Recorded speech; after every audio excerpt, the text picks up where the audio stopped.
The presence of sexual violence on college campuses is something that a lot of people are aware of but don't really like talking about. So my name is Lauren Courtney. I'm a sophomore here at GW, and I'm the Director of Policy and Community Outreach for GW Students Against Sexual Assault. I joined SASA the first week of school my freshman year. It was the first org that I got involved in, and I immediately applied for a position on e-board and I got it.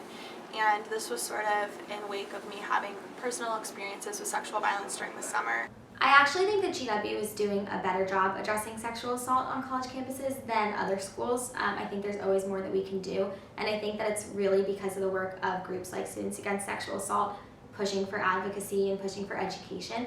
I really liked that this year the Student Association and Panhandle was part of this, and so was SASA, to make a mandatory freshman education session regarding sexual assault at Colonial inauguration. I think that's really important in targeting people before they get here, because one of the main problems with sexual assault, in my opinion, is that people aren't educated about really what it looks like, how to stop it, about being entitled. That's kind of a culture that we have here that needs to change.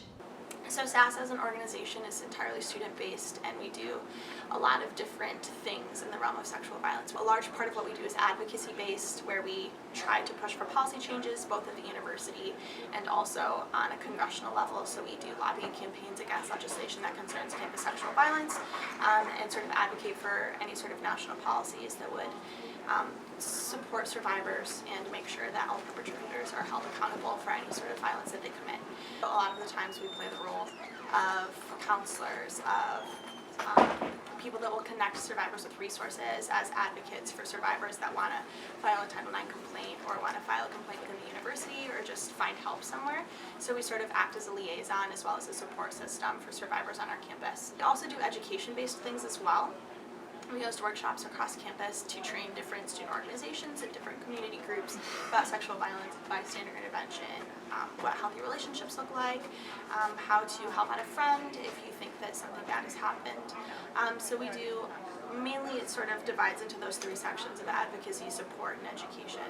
We wanted to create something that would be a physical, tangible item that survivors could have. So we package these self-care boxes and we hand them out during finals and when people come to visit us in our office hours, and basically just through any sort of stressful event or time during the year.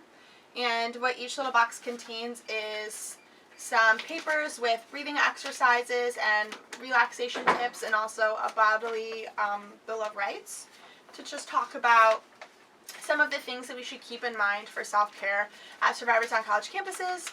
And then it also has like a stress ball, some Epsom salt for a relaxing bath. It has an empowering little quote included in it, tea, and then every box has at least one business card for our Title IX coordinator. I think this cause is really important because it really affects the way people view themselves and view their experience throughout college, and can affect them for the rest of their lives.